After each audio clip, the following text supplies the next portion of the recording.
Fala, meus amigos do Caipira da Imprensa, excelente semana a todos.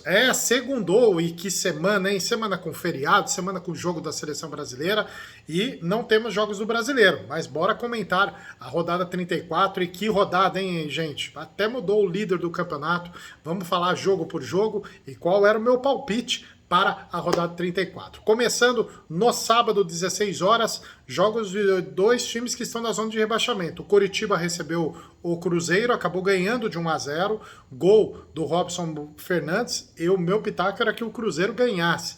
Mas o Coritiba acabou ficando na 19ª colocação, o Cruzeiro na 17ª. Situação muito ruim para os dois times. E a nota ruim do jogo foi a briga de torcidas, né? Saiu o gol do Coritiba, a torcida do Cruzeiro invadiu, aí a torcida do Coritiba invadiu para brigar. O jogo ficou parado praticamente 1 hora e com isso acabou... ficou 1 hora para poder voltar o jogo e terminar os últimos 10 minutos que faltavam. Então, nota muito ruim aí para esse jogo, situação muito ruim também para os dois times no campeonato. Errei o pitaco desse jogo. Bom, vamos lá então para o jogo que foi às 18h30, nós tivemos Fla-Flu no Maracanã e deu empate. O que eu previ aconteceu. De Arrascaeta abriu o placar para o Flamengo no finalzinho do primeiro tempo e o Ione Gonzalez empatou para o Fluminense. O Flamengo com isso está na 6ª colocação, acabou não conseguindo se aproximar dos líderes e o Fluminense permanece na 8ª colocação, já está de férias, já com o título da Libertadores no bolso. E para terminar a rodada de sábado, meu pitaco ia dar Palmeiras, e o Palmeiras ganhou do Internacional 3-0 na Arena Barueri. Os gols foram do Zé Rafael, do Hendrick e do Rony. E o Inter acabou caindo para a 13ª colocação do campeonato e o Palmeiras assumiu a liderança do campeonato, né? Assumiu no sábado e terminou no domingo como líder do campeonato.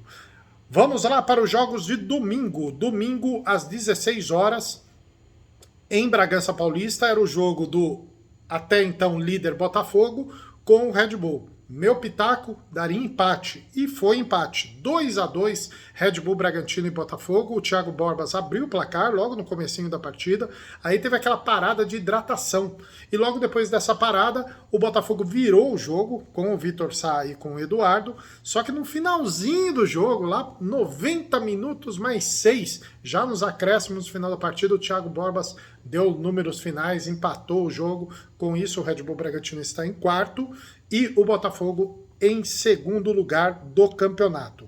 Jogo também das 16 horas. O Grêmio recebeu o Corinthians na Arena Grêmio.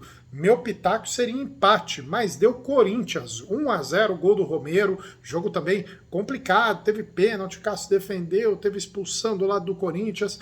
Com esse resultado, o Grêmio, que poderia ser líder junto com o Palmeiras, com uma simples vitória, acabou caindo para terceiro do campeonato.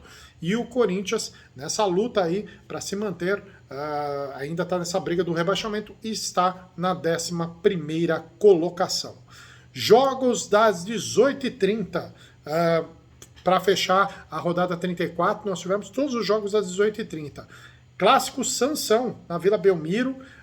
Meu palpite era que daria Santos, mas o Santos ficou no 0-0 com o São Paulo. Jogo muito difícil, acabou sendo um bom resultado para as duas equipes, se bem que o Santos precisava desses 2 pontinhos a mais. Com isso, o Santos está em 14º no campeonato e o São Paulo na 10ª colocação. O resultado importantíssimo para o Vasco da Gama. O Vasco da Gama recebeu o América Mineiro em São Januário. Meu palpitão foi que ia dar Vasco e deu Vasco. Ontem teve a eleição, né? Ontem não, né? Ontem domingo não. Anteontem, no sábado, teve a eleição da presidência do Vasco. O Pedrinho é o novo presidente do Vasco, ainda não assumiu. E de presente, o Verratti e o Payet fizeram os gols do Vasco da Gama e o Mastriani acabou fazendo o gol do América Mineiro. Mastriani, que adora fazer gol, hein? Com isso, o Vasco fica na 15ª colocação, cada vez mais subindo, e o já rebaixado América Mineiro na 20ª colocação. Vai ser difícil sair dessa posição. Na Arena do Galo, que eu falava que era a Arena do Paulinho, meu pitaco daria Atlético sobre o Goiás e deu Atlético, mas sem gol do Paulinho. Mas eu falei que ia ter gol do Hulk. E o Hulk voltou depois de uma suspensão, fez o primeiro gol. Aí depois o Guilherme Arana fez o segundo gol do Atlético Mineiro e o gol de honra do Goiás foi feito pelo Dodô, 2-1 para o Atlético Mineiro que só para quinto do campeonato, já está nas cabeças lá para buscar inclusive uma vaga direta na Libertadores, o time do Filipão. Goiás, situação muito complicada, 18º, está cada vez mais difícil escapar desse rebaixamento o Goiás. Praticamente fechando, mais 2 jogos para fechar a rodada 34, o Bahia de Rogério Ceni recebeu o Atlético Paranaense na Fonte Nova. Meu palpitão ia dar Bahia. E o Bahia estava ganhando de 1-0, gol do Everaldo, aos 73 minutos, já na parte finalzinha da partida, quando aos 87 minutos, 42 minutos do segundo tempo, Canóbio empata a partida para o Atlético Paranaense. Com isso, o Atlético Paranaense fica em 7º no campeonato e o Bahia do Rogério Ceni, 16º, é o primeiro time fora da zona de rebaixamento, alerta vermelho para o Coritiba. Para o Bahia, né, que pode fazer também, assim como o Coritiba, como o América, como o Goiás, acho que está bem complicada essa situação desses 3 times e o Bahia está brigando nessa vaga aí com o Cruzeiro para tentar escapar aí do rebaixamento. Bom, e para fechar a rodada 34, o Cuiabá recebeu o Fortaleza lá na Arena Pantanal. Eu falei que ia dar uma surpresa, que ia dar Fortaleza. Mas não teve jeito. O Cuiabá ganhou mais uma vez lá na Arena Pantanal. 2-1, gols do Daverson e do Isidro Pita. Já tinha feito o gol já nos acréscimos. E nos acréscimos, praticamente, o Iago Pikachu também fez o gol de honra do Fortaleza. Fortaleza em 12º lugar no campeonato, fica numa situação complicada para lutar por uma vaga da Libertadores, já é real que vai buscar uma vaga de Sul-Americana, e o Cuiabá em 9º do campeonato já deu adeus para o rebaixamento. Bora falar então da classificação do campeonato só para fechar. Com isso o Palmeiras abriu 2 pontos do Botafogo. 62 pontos para o Palmeiras, Botafogo com 60. Tudo bem que o Botafogo tem um jogo a menos. O Grêmio tem 59, mesmo número de pontos do Red Bull Bragantino que está em 4º. Atlético Mineiro e Flamengo estão em 5º e 6º com 57 pontos. O Atlético Paranaense tem 51 em 7º, o Fluminense, que já não tem mais pretensões no campeonato, tem 47 pontos, mesmo número de pontos do Cuiabá, Cuiabá que já zerou, já conseguiu o passaporte para a Série A do ano que vem. O São Paulo em 10º está com 46 pontos. Agora nós vamos para os times que ainda precisam bater aquele número mágico de 45 pontos. Corinthians tem 44 pontos na 11ª colocação. Fortaleza Internacional, 12º, 13º com 43 pontos. Aí nós temos o Santos com 42 em 14º. Vasco da Gama em 15º com 40 pontos.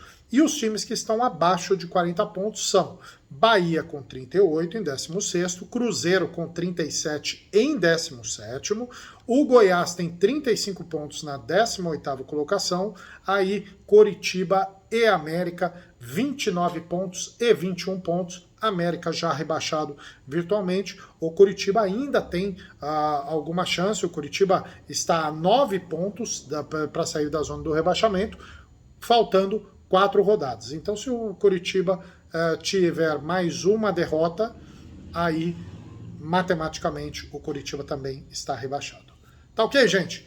Excelente semana a todos. Amanhã nós vamos fazer alguns pitacos sobre alguns times que estão passando por alguma crise. Falei para vocês que ia fazer um vídeo sobre o Corinthians, vou fazer um vídeo sobre o Santos, vou fazer um vídeo sobre os times paulistas, né, sobre o Palmeiras, o Red Bull Bragantino, né, vamos fazer um vídeo de alguns times também importantes, situação do Flamengo, situação do Grêmio, situação do Botafogo, e também os amigos aqui de Limeira falaram, pô, você não vai fazer um vídeo sobre o Independente de Limeira? Você não vai fazer um vídeo sobre o Brutus Futsal? vou fazer também, né? E aí a gente vai ajustando, né? Afinal, tem novidades não só no Independente, como também no Brutus Futsal.